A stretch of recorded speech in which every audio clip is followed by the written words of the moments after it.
Hello. Now we are going to look at Argand diagrams. And an Argand diagram is how we graph complex numbers, how we draw them on what we would normally think of as an XY axis. And in this case, we look at our complex number. It's made up of a real part and an imaginary part. The real part is going to be our side-to-side number, usually our X number is what we would call this axis, but here we call it the real axis. And then the imaginary axis, the I numbers, are going to be on the Y axis. So the up and down axis will be imaginary number, and the side-to-side axis, the X axis, will be the real part of the number. So if I have a number like Z is equal to 3 plus 2i, the real part of that is going to be effectively like my X coordinate, and the imaginary part of that is going to be like my Y coordinate. So it's very similar to coordinates, just written a little bit differently. We're still always going to start from the origin, from 0, 0, and we're going to go in the door on the real numbers 3 and up the stairs in the imaginary direction 2. So that would be the location of Z. And we will often draw a line out from the origin, from 0, 0, to meet our number. So we have that drawn in. So that's Z. So what we're doing is saying we're just going in the door, real, up the stairs, imaginary. Just like we'd read a coordinate, just there, written a little bit differently. Now what happens if we multiply that by 2? If we multiply the complex number Z by 2, well, we know how to write that. We have 2 times Z. Z is this thing, so we just write 2 times our number. And we multiply out that bracket, as we normally would, for any algebraic type bracket. And we end up with 2 by 3 is 6, and 2 by 2i is going to be plus 4i. And that's our number multiplied out. And what would that look like on our Argand diagram, on our diagram of our complex number? So what we can do is just go in the door along the real numbers is in the door, our side-to-side number, and we go in the door 6, and we go up the stairs. Our up and down number is the imaginary part, and that's going to be 4. So we go in the door 6, up the stairs 4, and that is going to be 2Z. That's twice Z, and we draw in our line for that. What might jump out at us when we draw that diagram is that we've kept going in the same direction. We've effectively got the same slope. We're going in the same direction as we were for Z. We're now just twice as far away from 0, 0. Obviously that makes sense if we think about multiplying our number out. The real part got twice as big, the imaginary part got twice as big, so we're just twice as far away overall. But that can be worth thinking about. If we multiply by our real number, 2 is just a real number, normal constant, we ended up going twice as far away from the origin, continuing in the same direction. Now, what happens if we multiply by an imaginary number? What happens if we multiply by I? Well, we know how to write that out. We just have I times our number, 3 plus 2i. We multiply out our bracket, and we end up with 3 times I would be 3i plus 2 times, I times 2 times I would be 2i squared. We multiplied I by itself 2 times. I squared is equal to minus 1. So that's going to be 3i plus 2 by minus 1. And we normally write the real part first, so we would end up with 2 times minus 1 is minus 2 plus 3i. So we can graph that on our Argand diagram again. So this time we have gone in the door. The real part is minus 2. So we start at the origin, go in the door minus 2, and we go up the stairs 3. The imaginary direction we go 3. So that's I, Z. And we draw in our line for that as well. When we draw in our line, what might jump out at us is that there's quite a distinctive angle between Z and I times Z. It looks like it's 90 degrees in between them. And in fact it is. When we multiply by our I, we end up rotating the number 90 degrees to the left, or 90 degrees counterclockwise or anti-clockwise. And that's going to be true for any complex number that we multiply by I. So we've seen what happens when we multiply by a real number. We end up stretching the number out, in this case twice as far away from the origin. When we multiply by I, we end up rotating the number anti-clockwise 90 degrees. So our Argand diagrams are showing us the consequences of doing our multiplication in interesting ways. Now what happens if we have Z minus W? So W is here, it's minus 1 plus 2i. And what happens if we subtract those complex numbers from each other? So if we're asked this in the exam, we just write down what Z is and take away what W is. So Z is 3 plus 2i minus W is all of this, minus 1 plus 2i. So now I just tidy that up. I'm multiplying out my bracket. I'm subtracting both of these things.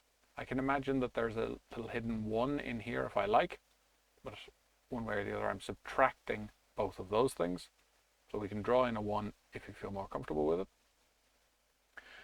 And we have 3 plus 2i. Minus by minus is a plus, so plus 1. And minus by a plus is a minus, so minus 2i. And we add up our like terms. So we have real parts and we have imaginary parts. And we gather them all up. We have 3 plus 1 for our real parts and 2i minus 2i for our imaginary parts.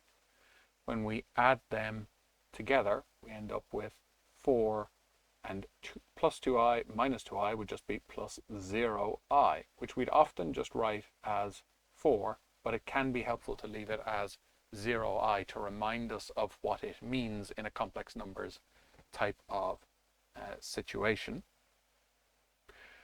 So how would we draw that? Well, we just start at the origin, as always, and we go in the door along the real numbers 4 places, and we don't go up or down at all because we have 0 on the imaginary. And if we look at our imaginary numbers, we have 2, 1, 0, minus 1. So we would be 0 in the imaginary numbers along the real axis.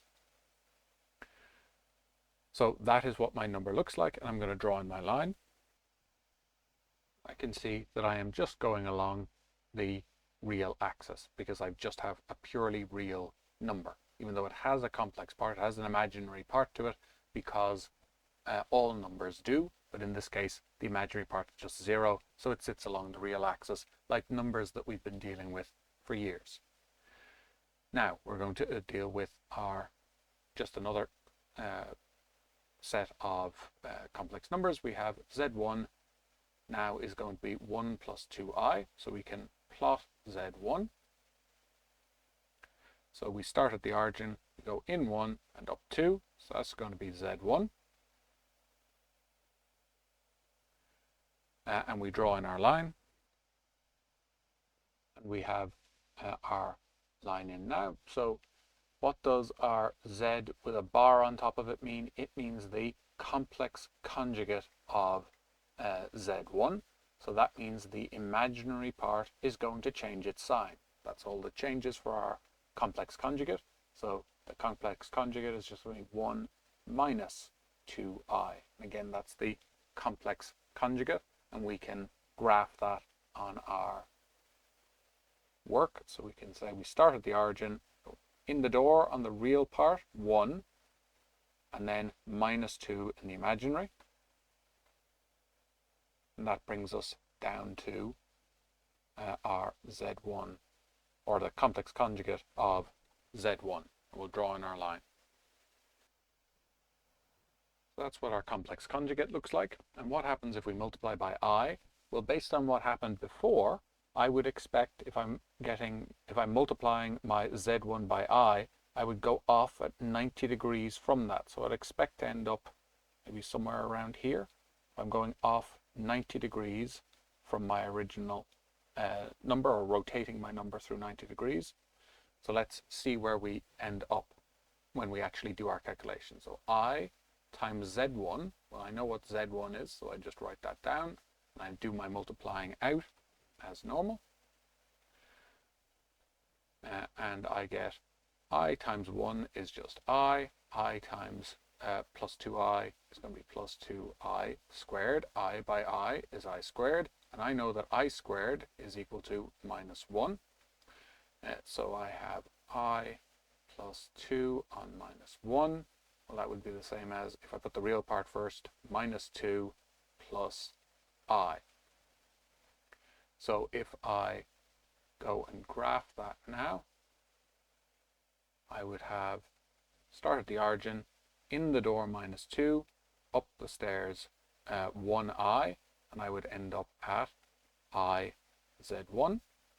And that's roughly where I expected to. I went 90 degrees, I rotated 90 degrees around, and I ended up there. And I'll draw in my line now. And finally, if I have z1 times the complex conjugate of z1, what do I know should happen when I multiply those out? I should end up with a real number. So I'm expecting when I multiply those two out, I should end up with something that's on the real axis. So let's see what happens when we do it. We know what z1 is, so we write it down. z1 is 1 plus 2i.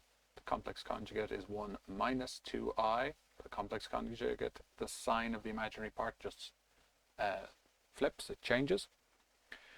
And we multiply out our brackets. We have 1 of the second bracket plus 2i of the second bracket, and we just multiply out as a normal algebraic bracket. So 1 of 1 minus 2i plus 2i of 1 minus 2i. Multiply everything out.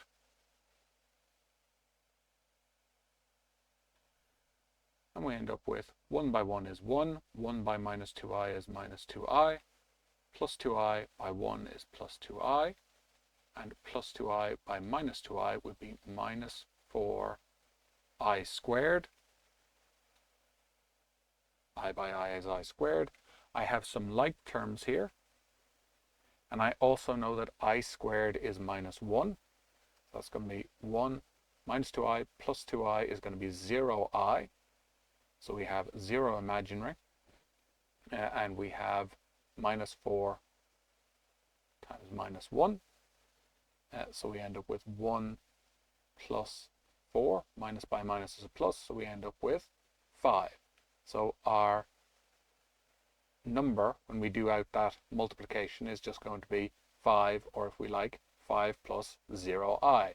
We got 0 i's, they added up to 0. So we have 0 imaginary for our number when we multiply our complex number by its complex conjugate, as we expected.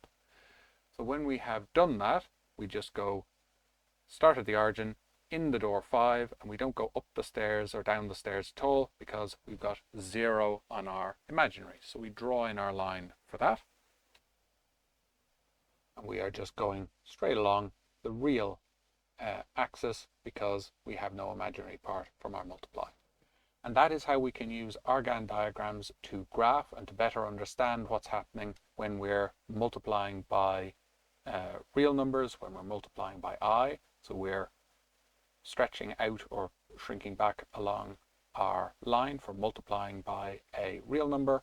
We rotate by 90 degrees in the anti-clockwise direction when we multiply by I. And we can use that to understand our multiply and addition better. And that's what we need for now.